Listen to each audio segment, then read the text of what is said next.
복잡한 정치권의 소음 속에서 숙취 없는 진실만을 골라냅니다. 오직 명확한 팩트로만 승부하는 시간, 여의도 무알콜 팩트 한 잔. 장유미 변호사, 신인규 변호사 나오셨습니다.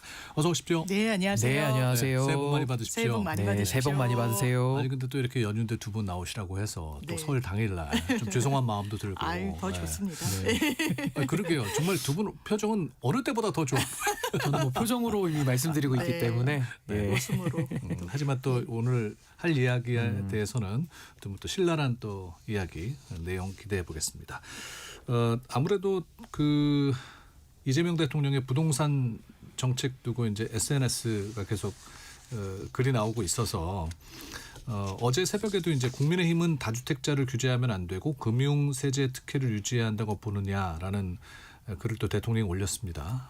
여기에 대해서는 어떻게 보십니까? 저는 일단 이 부동산 문제가 대한민국에 어떻게 보면 대단히 좀 고질적인 문제고 고차방정식이고 그렇죠. 그리고 단순히 부동산 문제에 머무는 게 아니라 이게 출생률 그리고 여러 사회 문제, 지방 격차 이런 정말 여러 사회 현안가 있다 보니까 이 집권 초기에 이 문제에 대해서 책임 있게 제대로 이 어떻게 보면 해결책을 내지 않으면 안 된다라는 문제 의식이 이 정부에는 상당히 강력하게 있는 것 같고요.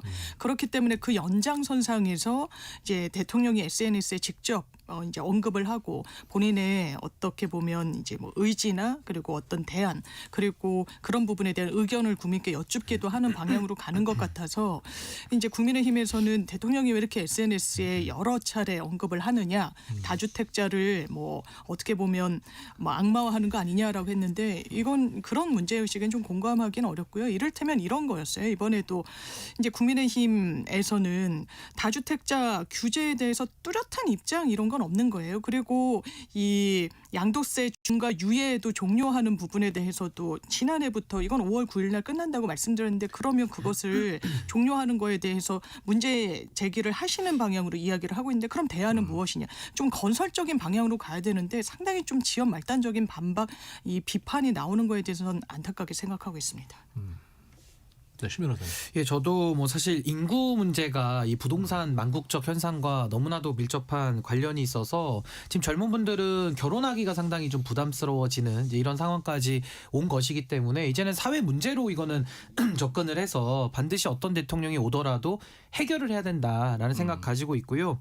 무엇보다 우리 헌법 규정에 보시면 119조 이하에 자세히 나와 있는데 국가는 국민 경제의 성장의 안정과 적정한 소득 분배를 유지한다고 규정돼 있고 또 120조 이하에는 국토와 자원은 국가의 보호를 받고 국가는 그 균형 있는 개발과 이용을 위해서 필요한 계획을 수립한다 이렇게 되어 있습니다. 네. 122조에도 국가가 효율적으로 국토를 이용할 수 있도록 법률이 정하는 바에 의해서 그 필요한 제한과 의무를 과할 수 있다 이렇게 나와 있거든요. 그런 차원에서 본다면은 이 주거 문제라고 하는 것은 의식주에 해당하는 필수제로 우리가 봐야 되기 때문에 누군가가 거주의 목적이 아니라 뭐 재산 증식이 됐든 어떤 자신만의 필요에 의해 가지고 주택을 사재기를 한다면은 이건 독과점의 문제로 봐야 되는 것이거든요. 그렇다라고 한다면은 정부가 나름의 정책적 수단을 가지고 수요와 공급을 맞추는 노력을 그동안에 안 해왔기 때문에 이 만국적 현상이 일어난 것이다. 어떻게 보면 시장의 실패로 봐야 되는 것이기 때문에 저는 지금 이재명 대통령께서 지금 부동산 문제 해결하기 위해서 모든 것을 다 건 의지를 국민들이 다 느끼고 있거든요. 그렇다라고 한다면 정부에 있는 관료들이나 또 정당이나 여러 가지 주체들이 이제는 부동산 만국적인 현상을 해결하자라는 쪽으로 마음이 모일 수 있기 때문에 저는 지금 대통령님께서 보여주고 계신 그런 의지에 대해서 저는 매우 높게 평가를 하고 있습니다. 어제 이제 그 이 대통령이 SNS에 올린 글 이후에 장동혁 대표도 글을 올렸습니다. 새해 벽두부터 불효자는 옵니다 하면서 이제 시골집 사진을 흑백 사진으로 올렸는데 오늘 또 이제 올렸어요. 다주택자를 무조건 사회악으로 규정하고 SNS 선동에 매진하는 대통령의 모습이 우려스럽다. 장 대표의 반응은 어떻게 보세요? 그러니까 다주택자 세력들이 이걸 뭐 악마화하고 뭐 규제의 일변도로 본다라는 게 아니라 지금 서울 수도권에서 이를테면 청년층, 신혼부부 그런 층이 아니라고 하더라도 뭐 웬만한 자산가가 아니라면 집살 엄두를 못 내는 거예요. 그렇기 때문에 거기에 대해서는 공급 정책이 나왔지만 공급이란 건 서울에 이 물리적으로 한계가 있을 수밖에 없습니다. 네. 때문에 다주택자들이 이 부분을 매물로 내놓도록 어떻게 정책 설계를 할 것인가에 대해서 세금 문제도 나오고 있고 그리고 이 양도세 중과 문제도 그 연장선상에서 논의가 되는 건데 거기에 대해서 장동혁 대표의 의견을 물은 거예요. 이재명 대통령이 이제 글을 올리면서 장동혁 대표가 6채인가 집을 이제 갖고 부동산 보유가 이제 예전부터 문제가 됐다 보니까 뭐 그 총선을 치를 때도 그랬고 거기에 대해서 이제 관련 기사를 링크를 했는데 그러면 다주택자 규제에 대해서 국민의힘의 입장이 무엇인지 매물로 내놓는 방향에 대한 입장은 어떤 건지 정확하게 당대표 입을 통해서 나와야 이 부분에 대해서도 국민들이 판단을 하실 건데 이제 흑백으로 된 본인 아마 어머님이 기거하시는 이 집으로 추정이 되는데 사진을 올리고 우리 어머니가 대단히 좀 속상해하셨다. 장모님은 뭐 이재명 대통령의 글을 안 보셨기를 뭐 바란다라고 어떻게 보면 감정과 정서에 호소하는 것 이상도 이하도 아닌 차원에서 반박을 하는 건 저는 뭐 그 글 자체가 문제가 아니라 그 글만 있는 거 플러스 알파로 이렇게 제일 야당의 대표라면 어떤 입장은 분명히 나와야 되는 것 같고요. 단순히 악마화다 이렇게 얘기하는 걸로는 이 부동산 문제 못 풉니다. 그러면 이 중과세 유예하는 거에 대한 종료 입장을 밝히시든지 거기에 대해서 어떤 대안이 있는지를 좀 명료하게 국민의힘도 같이 내야 된다 이렇게 생각합니다. 그럼 대체 네 집은 어떻게 할 거니? 자꾸 공방만 오가게 되는 것 같습니다. 그러니까 이제 그런 식의 접근법이 가장 지금 해로운 상황 같습니다. 어떻게 보면 국민들의 절박한 절규를 외면하고 정치 공방의 소재로 쓴다는 것은 상당히 이건 양심의 문제로 봐야 되기 때문에 상당히 올바른 접근법이 아니고요. 지금 장동혁 대표가 불효자 이야기를 하면서 감성에 지금 호소하고 있는데 우리가 공직자들을 다 공복이라고 하지 않습니까? 우리 헌법에도 국민 전체의 봉사자다 이렇게 나와 있는데 불효자이기에 앞서서 불충한 공복 아니냐. 그러니까 국민에 대한 충성을 먼저 저는 되묻고 싶습니다. 이렇게 감성적인 언어를 가지고 대충 때우고 넘어갈 수 있는 사안은 아니다라는 말씀 먼저 드리고 다주택자를 사회 악으로 규정한 것이 아니라 누구나 보유할 수 있는데 그에 맞는 책임과 부담을 지라는 거거든요. 그러니까 지금까지 부를 쌓아오는 자산 증식의 수단으로 거주로서 쓰여야 될 주택을 악용해 온 거기 때문에 거기에 대해서 바로 잡겠다는 것이지 이걸 사회 악으로 규정한 것이 아니다라는 말씀드리고 뭐 선동에 매진하는 대통령이라고 이야기를 하는데 보통 우리가 선동이라고 하려면요 대안 없이 비판만을 할 때 그걸 선동이라고 하는데 지금 대통령께서는 여러 가지 대안적 수단들을 이야기를 반복적으로 하고 계시거든요. 그러면 그 대안에 대해서 만족이 안 되면 그 대안을 비판하고 더 나은 대안을 제시할 의무도 있는 겁니다. 근데 지금은 대안의 제시가 전혀 없다는 것이 오히려 장동혁 대표가 지금 선전선동에 매몰되어 있는 거 아니냐. 이제는 하다못해 어머님까지 꺼내면서 이 지금 그러니까 불효자 그런 감성까지 동원한 것 같고요. 지금 이재명 정부의 대안은 이거 같습니다. 첫 번째는 실거주로 대전환하겠다. 이제는 자산 증식의 수단보다는 주거의 문제로 접근한다는 게 첫 번째고 두 번째는 아까 말씀드린 대로 보유할 수 있는데 그 보유에 합당한 책임을 져라. 이제 조세 문제인 것 같고요. 세 번째가 머니 무브라고 해서 이제는 코스피라든지 지방주도 성장의 개념을 대통령께서 말씀을 하시면서 이제는 머니 무브를 통해 가지고 부동산에 과열된 이 시장을 좀 안정화시키자 이런 식의 여러 가지 아주 한목적적이고 아주 정당한 대안들을 가지고 지금 대통령께서 일을 하고 계시기 때문에 저는 장동혁 대표가 이런 페이스북에 글을 올리는 방식으로는 아마 이게 국민들을 설득하기에는 매우 빈곤하고 빈약한 방식 아닌가라는 생각이 듭니다. 그러니까 신 변호사가 이제 실거주 얘기하셨으니까 그 이재명 대통령은 지금 대통령이기 때문에 공관 생활을 하고 있지 맞습니다. 않습니까? 근데 국힘에서는 그 분당 아파트를 팔아라고 계속 예. 압박하고 있는 것 같아요. 그렇습니다. 그러니까 이제 이재명 대통령이 이 논란이 왜 촉발됐냐면 비거주하고 있는 그 1주택에 대해서 여러분들 입장이 어떠냐 이렇게 물었어요. 이거의 전제는 실거주하면서 한 채를 정말 주거를 위해서 갖고 계시는 분들과 달리 사는 곳과 다른 곳에 살지 않으면서 주택 보유하는 거. 이게 또 한 채만이 아니라 여러 체인 부분들, 그게 전세 사기 같은 거 보면 뭐 빌라 왕이다 해서 갭 투자해서 거의 90% 정도를 이 대출을 일으켜 가지고 수백 채를 사잖아요. 그러면서 그 대출을 일으키고 나머지 이 매수 비용은 전세금으로 충당하면서 이게 돌려줘야 될 때는 감당이 안 되는 거예요. 연쇄적으로. 그것 사고가 때문에 많이 났었죠. 맞습니다. 얼마나 많은 분들이 또 고통을 겪으셨습니까? 그러니까 이런 부분에 대한 문제의식을 던진 거예요. 거기에 대해서 어떻게 생각을 하냐. 이를테면 다주택자들이 대출을 연장하는 것도 기계적으로 관행적으로 해왔는데 그거는 어떻게 하는 게 좋겠느냐라는 질문을 던진 데 대한 이 반응이 국민의힘에서 이제 논평도 나오고 했는데 그럼 대통령도 지금 비거주 1주택을 보유하고 있는 거 아니냐. 왜냐하면 청와대에 살고 있으니까 원래 살던 집에는 뭐 전세를 주든 다른 사람이 이제 살고 계실 거 아니에요. 근데 이거 완전히 논점을 흐리는 거예요. 아니 대통령이 천년만년 하는 거 아니잖아요. 임기가 있잖아요. 그러니까 자신의 집으로 돌아오게 되는 건데 이걸 비거주한다라고 해가지고 말꼬리를 잡아가지고 당신은 안 팔 거냐라고 묻는 거는 진짜 이거는 그러니까 건강한 논의에는 도움이 전혀 되지 않는다라는 생각이 들고요. 그러니까 어떻게 보면 뭐 계속해서 집권하기를 국민의힘이 바라는 거냐라는 역공을 펴는 또 민주당의 논평이 나오기도 했습니다. 그러니까 이제 아무래도 이 실거주의 개념으로 전환한다라는 게 좀 어색할 수 있는데 다른 나라에서 다 그렇게 하고 있거든요. 그럼 실거주의 개념이 뭐냐? 매일 자는 곳, 그리고 매일 우편물을 받는 곳, 매일 택배를 주문해서 수령하는 곳이 실거주인 거예요. 물론 특수한 사정들이 있을 수 있습니다. 그런 분들에 대해서는 특수성을 예외로 접근을 해야 되는 것이지 전체적인 원칙을 정하는 가운데 자꾸 그 특수한 예외를 가지고 와서 이 전선을 흐리는 것은 전 매우 옳지 않다. 예를 들면 대통령님과 비슷한 직군이 있습니다. 외교관들 어떻습니까?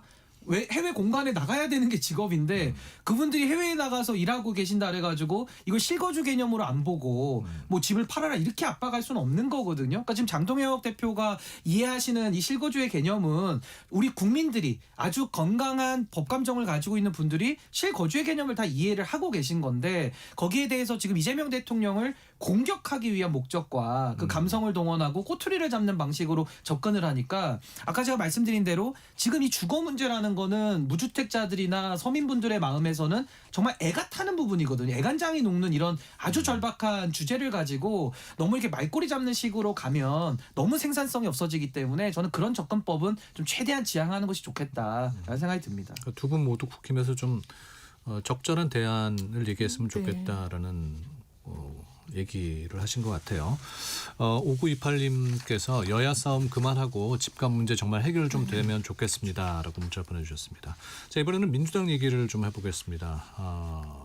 이번 달 안에 그 사법개혁 입법 속도를 내겠다라고 민주당은 얘기하고 있습니다. 이 사법개혁 3법이라는 게 어떤 것들입니까? 누가 얘기해 주실까요? 일단 이 민주당에서 2월 임시국회 안에는 이제 통과를 시키겠다라는 어떤 이제 계획을 갖고 현재 준비 중이고 추진 중인데요.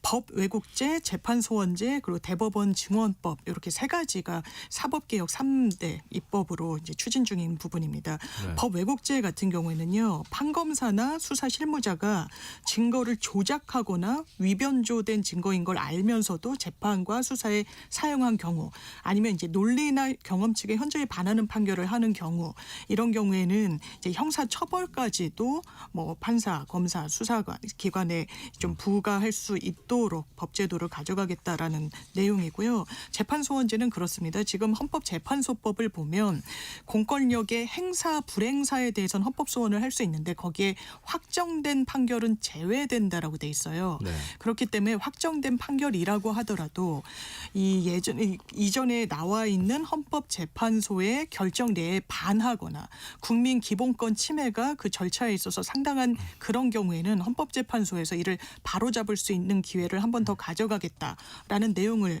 갖고 있고요.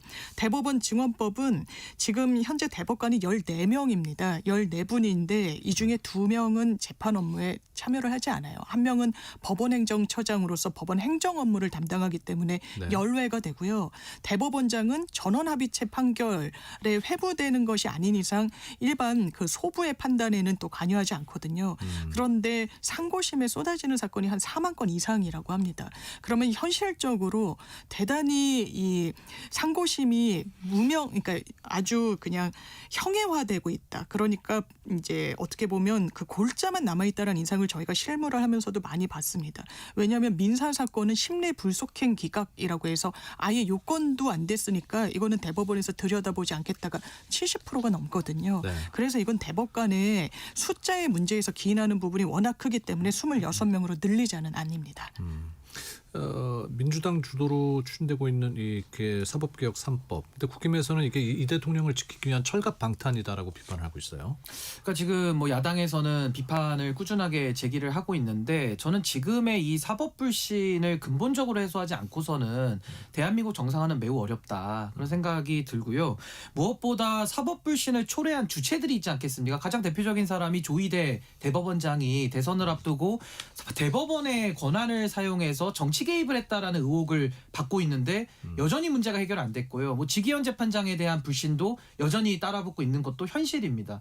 그렇다라고 한다면 전 지금 민주당에서 이 휴먼 에러라고 하는 이 부분을 먼저 선조치를 하고 그 다음에 시스템 에러를 잡아가면서 저도 지금 이 개혁안에 대해서 재판소원 같은 경우는 저도 동의하는 바거든요. 네. 근데 이제 이런 것들을 순서를 바꿔서 휴먼 에러를 정리하지 않은 채 그냥 시스템 에러를 바로잡겠다라고 하면서 제도 개혁을 밀어붙이면 이게 제도 개혁이라는 것은 방향성이 더 중요하거든요. 속도보다 방향성이 더 중요한데 방향성에 대한 고민은 없이 오로지 속도전을 지금 하고 있는 것은 이 휴먼 에러와 시스템 에러를 좀 뒤바꿔서 지금 바로잡고 있는 거 아니냐 이런 의심이 될 수 있기 때문에 저는 조희대 대법원장 체제 하에서 2027년 6월까지 임기가 상당히 길게 남아 있거든요. 그 가운데 무수한 재판들이 나올 텐데 여기에 대한 국민적 의구심과 불신을 좀 정리할 수 있는 실효적인 저는 방안들이 나와줘야 된다는 것이고 또 하나는 제도 개혁에 대해서는요. 절대 다수의 동의를 받지 않으면요. 그 제도가 잘 운용되지 않습니다. 결국에는 51대 49로도 법은 바꿀 수 있거든요. 근데 절대 다수가 지키고 그걸 수용하는 이 정책의 수용성의 면에서는 최소한 80에서 90%는 동의를 할 때 그 제도가 현실에서도 잘 작동이 되는 이런 그 효능감들이 있기 때문에 저는 지금 민주당에서는 오히려 속도보다는 더 지금 이 방향성에 대한 전 고민이 조금 더 본질적으로 필요하지 않는가 그런 신 생각을 변호사가 합니다. 말씀하신 그 휴먼 에러라는 게 뭡니까? 조 대법원장부터 바꿔야 그 조희대 대법원장에 대해서 저는 당장 바꾸자 이런 얘기를 하는 것이 아니고요. 그때 국회에서 청문회까지는 했거든요. 전 국정조사가 필요하다고 봅니다. 국정조사를 통해서 최근에도 법원 노조가 상당히 그 이재명 당시 대표의 피선거권을 박탈하는 그 사법부의 정치 개입에 대해서 문제가 많다라는 이야기까지 하고 있거든요. 그렇다라고 한다면 법원의 구성원들도 포함할 수 있는 조희대 대법원장 체제에 대한 불신을 해소할 수 있는 국정조사를 먼저 한번 하고 그 조사 결과에 따라서 국민의 여론을 수렴한 다음에 저는 뭐 대법원장 탄핵이라는 것도 우리가 한 번도 가보지 않은 길이긴 합니다만은 열어놓고 저는 검토는 필요한 부분 아니냐. 우리 헌법에서 법관에 대해 가지고는 국회가 탄핵 소추를 통해서 바로잡도록 견제권을 부여하고 있거든요. 저는 그 부분에 대해서는 한번 사회적 공론화가 좀 반드시 필요하다. 근데 그 알맹이가 빠진 채 제도 개혁을 가지고 자꾸 접근하는 것은 오히려 혹을 때려다가 또 혹을 붙이는 격이 될 수도 있다라는 생각이 듭니다. 오늘 굉장히 세게 얘기하셨네요. 네. 장 변호사께서는 이 사법개혁 방향성에 대해서 어떻게 생각하세요? 일단 민주당에서도 이제 법 왜곡죄 관련해서 이거 국민의힘에서 지적하는 혹시 이제 위헌 소지에 대해서 국민의힘이 계속 문제 제기를 하고 계시기 때문에 조금 더 이제 뭐 들여다볼 여지가 있다 뭐 이렇게도 이제 입장 양보를 하기도 해서요. 법문에 대해서는 이걸 정교화하는 작업이 있을 것 같고요. 우선순위를 매긴다면 저희는 이제 변호사 업무를 하다면 정말 대법원에 대해서는 문제의식을 많이 가지고 그러니까 그러니까 대법원이 너무너무 중요하다는 걸 제가 이제 기자를 하다가 변호사 되고 이게 진짜 체감이 되더라고요. 예. 그런데 이 상고심에 올라가는 사건의 태반이 아예 이 어떻게 보면 실체조차 대법관들이 들여다보지를 않는 거예요.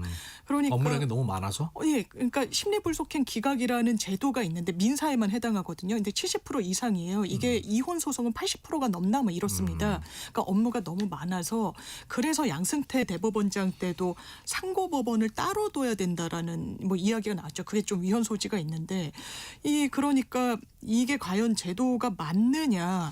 그러면 실무에서는 어떤 일이 발생하냐면 전직 대법관이 변호인으로 들어가면은 최소한 심리불속행 기각은 안 당한다는 거예요.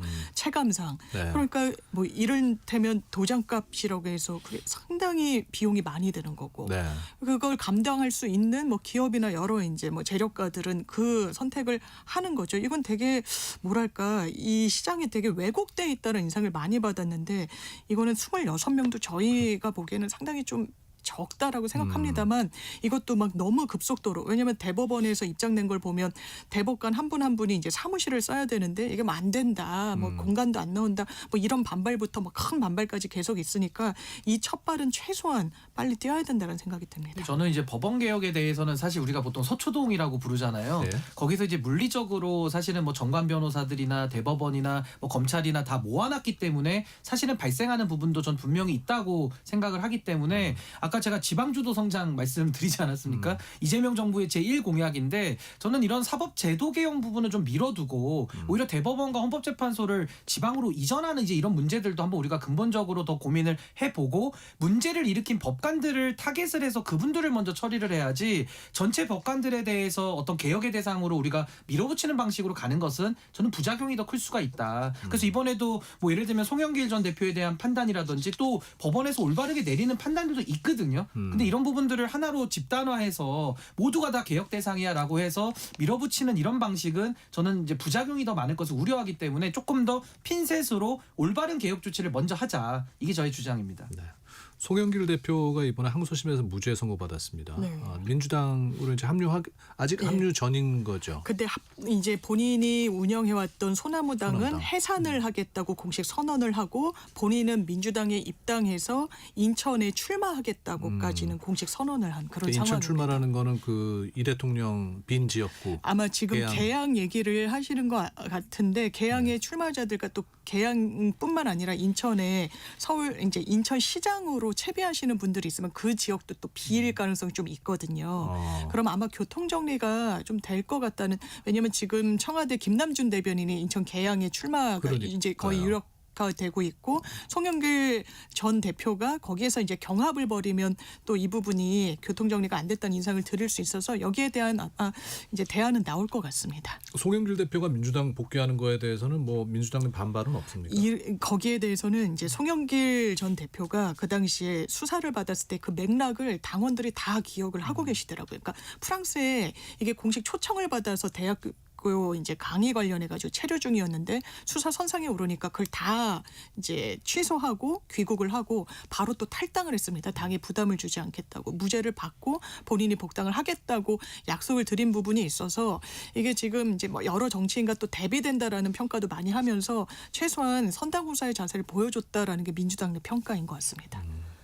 지금 그럼 국회의원 재보선 지역이 훨씬 더 늘어날 수도 있다는 거네요. 그렇죠. 아무래도 판이 뭐 커지겠어요. 지방선거 출마자들이 또 나오게 되면 판이 더 커질 가능성이 높은 것이고 지금 대법원에서도 이제 자격상실형들을 많이 내려놨기 때문에 사실상 미니 총선 아니냐 이런 이야기들도 나오고 있거든요. 근데 송영길 전 대표 같은 경우는 이번에 2심에서 전부 무죄가 나온 건데 윤석열 정권에서 시작된 이 검찰권 남용에 대한 가장 큰 피해자다라는 그런 판단이 매우 높고 또 거기에 대해서도 당시 수사받을 때 송영길 대표 입장에서는 정치인으로서 억울하지만 정치적 책임을 다하겠다는 의도로 탈당을 먼저 해서 소나무당을 만든 거기 때문에 여기에 대해서는 오히려 많은 국민들께서 정말 칭찬하고 오히려 이 정치인의 책임에 대한 부분에 있어서는 본받아야 된다라는 이야기들도 많이 하고 있거든요. 그렇기 때문에 이제 복당이 이루어지면 아마 이제 국회로 들어간다라는 계획을 밝혔기 때문에 이제 송영길 대표께서는 국회로 좀 들어가서 아마 이재명 정부 성공을 위한 좀 역할들을 많이 하셔야 되지 않을까라는 생각이 듭니다.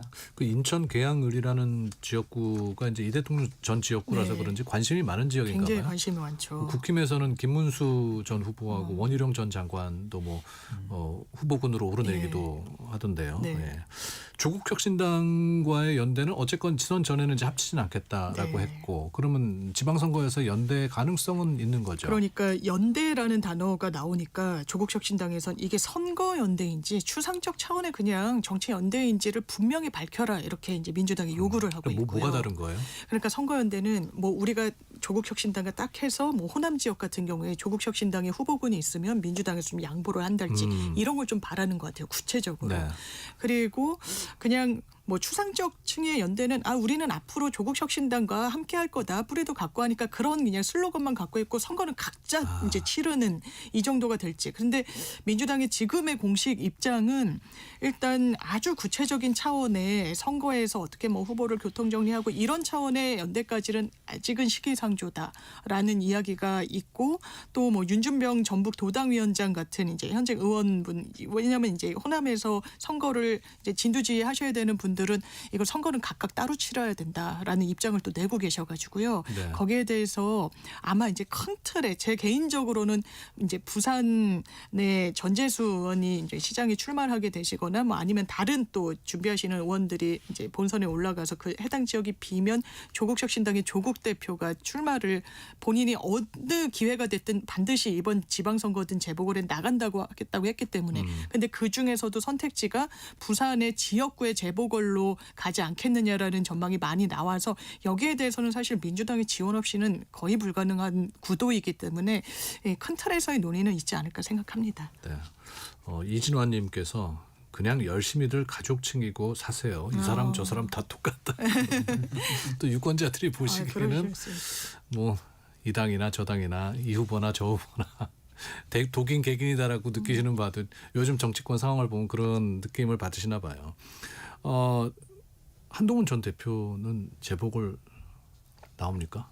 글쎄요, 뭐 한동훈 전 대표는 지금 당에서 제명을 당한 상태이기 때문에 사실은 이제 정치적인 선택을 통해서 본인의 입지를 열지 않으면 안 되는 그런 막다른 골목에 와 있긴 한데 한동훈 전 대표가 재보궐에 나갈 것이냐, 그럼 어느 지역으로 나갈 것이냐, 아마 이런 것들이 지금 관심은 많이 있는데 그동안에 한동훈 전 대표가 보여왔던 정치적인 행보를 좀 놓고 본다면은 어떤 도전을 감수하거나 본인의 희생을 감수하는 것보다는 나름의 본인의 현재 위치를 좀 더 유지하려고 하는 좀 안정지향적인 성향 아니냐. 아무래도 뭐 공무원도 오래 지냈던지 이런 것들이 좀 반영이 됐을 수 있기 때문에 이번에 제 개인적으로는 한동훈 전 대표는 출마하지 않으면은 더 이상의 저는 정치적 활로는 없다고 보거든요. 출마를 해야 되는데 뭔가 승부를 던져야 될 타이밍이죠. 근데 이제 문제는 한동훈 전 대표가 그럼 정무적인 판단을 가지고 어느 지역에 가서 반드시 성공을 이뤄내야 되는 당선을 만들어내야 되는 그런 아주 어려운 상황에 있는데 과연 용기를 낼 수 있을까? 신 변호사가 정무적인 판단을 좀 도와주세요. 아니 뭐 제가 돕는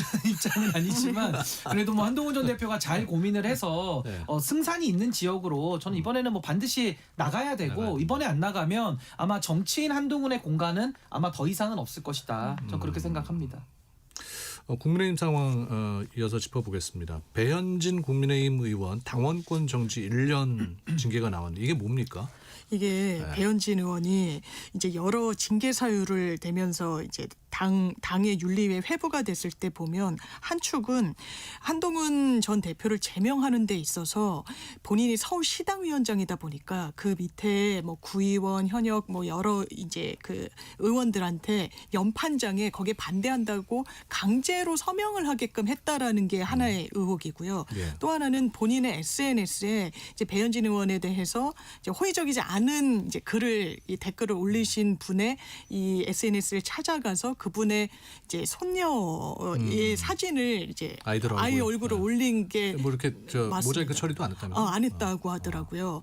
그래서 요 두 가지고 저는 여기는 분명히 정치적인 어떤 속가내기 성격이 이 징계엔 전 당연히 있다라고 생각해요. 왜냐하면 정말 예측대로 한동훈, 그다음에 김종영, 그다음에 이제 배현진 이렇게 오는 거거든요. 근데 조금 안타까운 건 배현진 의원이 좀 징계에 빌미를 준 건 있다. 그러니까 아이 사진을 올린다는 건 사실 정치인으로서 거기에 대해서 또 사과도 하지 않은 것으로 알고 있는데 이건 해서는 안 되는 어떻게 보면 금도를 넘은 거거든요. 물론 진짜 징계를 하게 되는 건 어떤 실권을 빼앗고자 하는 의도가 있겠습니다만 이런 명분을 사실상 징계에 준 거는 정치인으로서는 좀 실책이라는 생각이 듭니다. 장동혁 대표가 이제 그 배현진 징계는 아동 인권 문제이기 때문에 원칙대로 처리한다.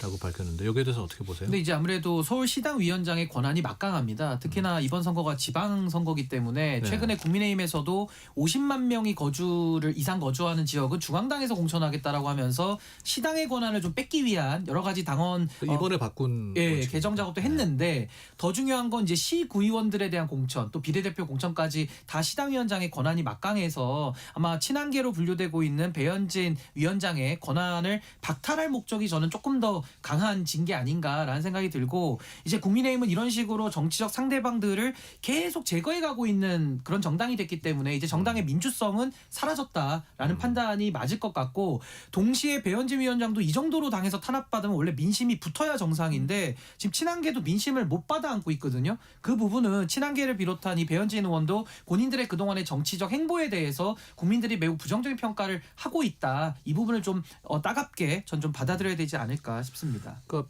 표면에 내세운 징계 사유는 이제 아동 학대를 내세웠지만 이게 이제 정치 싸움을 둔갑시킨 게 아니냐. 완전히 뭐 그래 그런- 보이는 게 있죠. 왜냐하면 딱 이 지방 단위의 그 지역 단위 선거를 앞두고 실권을 빼앗는 목표가 있고 또 국민의힘에서 논의하는 걸 보면 유권자 50만 명 이상인 지역은 중앙당에서 직접 공천하겠다. 그러니까 당협위원장에게 권한을 주지 않겠다고 하는데 그 지역구가 서울에 딱 3개가 있습니다. 강남, 병가, 송파, 갑을 그런데 거기에 대해서 다 이 3명의 의원들은 현역 의원들이 친한계로 분류되는 의원들이거든요. 네. 이런 걸 보면 이거는 사실상 정치적 의도의 수순으로 가고 있고 그 의도조차 저는 장동혁 대표가 좀 감추지 않고 있다라는 인상을 강하게 받습니다. 이 지선 앞두고 서울시당 위원장은 중요한 자리 아닙니까? 완전히. 그럼 누가 너무 중요하죠. 뭐 대행을 해요? 아니면 새로 뭐 앉힙니까? 글쎄요, 이걸 이제 선거로 뽑았기 때문에 지금 이제 지방선거를 바로 앞두고 보궐을 하기는 매우 시간적으로 좀 무리가 있을 것 같아서 아마 대행 체제로 갈 것 같은데 대행이라고 하면은 인사권을 임명을 해서 이제 그 인사가 대행을 하는 거기 때문에 아마 장동혁 체제에 순응하는 그런 인물이 가지 않을까 예상을 해봅니다. 이건 뭐 현역 의원만 할 수 있는 거예요? 그건 아닙니다. 그렇죠. 그건 아니에요. 네. 네. 유승민 전 의원도 한마디 했어요. 국민의힘 집안 싸움은 정상적인 당의 모습이 아니다. 네. 왜 지금 유승민 의원이 그러니까 이제 유승민 전 대표 같은 경우는 당내에서 그래도 합리적이고 또 민심을 그나마 받아 안을 수 있는 인사로 분류가 되는 분인데 이번에 지금 국민의힘에서 수도권 출마자들이 매우 없거든요. 네. 그러니까 결국에는 경기도지사도 현역 의원들이 나가자니 본인이 갖고 있는 국회의원의 지위를 내려놓고 가야 되기 때문에 출마를 꺼리고 있고 그렇다고 한다면은 유승민 카드를 아주 그 밀도 있게 검토를 할 수밖에 없는 상황에서 하마평에 올랐던 건데 지금 유승민 대표 입장에서도 당의 상황이 이런데 본인이 나가는 게 무슨 의미가 있냐라고 하면서 이번에 또 이제 불출마 선언을 한 거거든요. 그러니까 결국에는 국민의힘 자체의 지금 상황이 얼마나 심각한가를 보여주는 단면인가 동시에 유승민이라는 정치인도 지속적으로 출마를 거부해 오면서 결국에는 정치적인 공간이 스스로 더 협소화된 거 아니냐. 그러니까 저는 뭐 유승민 전 대표도 아마 이번을 마지막 선거로 생각을 했을 텐데 앞으로 정치적 공간이 저는 이제 거의 닫히는 거 아니냐라는 생각이 듭니다. 네. 두 분께 마지막 질문 드릴게요. 이제 내일 모레 19일 날 그 윤석열 네. 전 대통령 1심 선고가 예정돼 있습니다.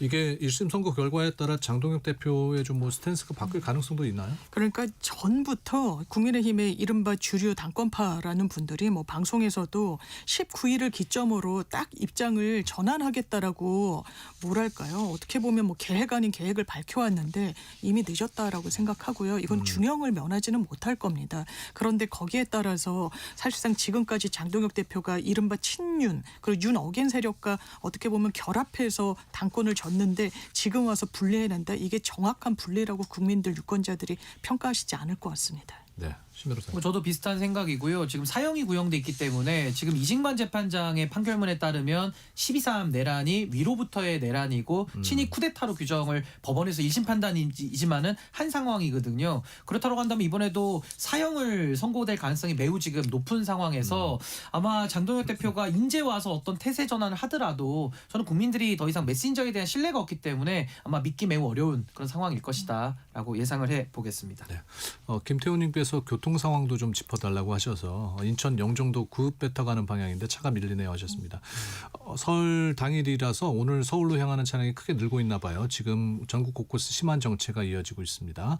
경부고속도로 서울 방향은 달래내 부근에서 반포 8km 구간, 또 기흥 부근에서 수원 4km, 안성에서 안성휴게소 부근 7km 구간에서 차량이 느리게 가고 있고요. 정오 기준으로 각 지역에서 서울까지 걸리는 시간은 부산에서 10시간, 광주에서 서울 8시간 50분, 대전에서 서울 4시간 40분, 강릉에서 서울은 6시간 정도 소요될 것으로 예상된다고 합니다. 자, 오늘 여기까지 듣겠습니다. 장윤미 변호사, 신인규 변호사 고맙습니다. 감사합니다. 감사합니다. 새해 복 많이 받으세요. 네, 새해 복 많이 받으십시오.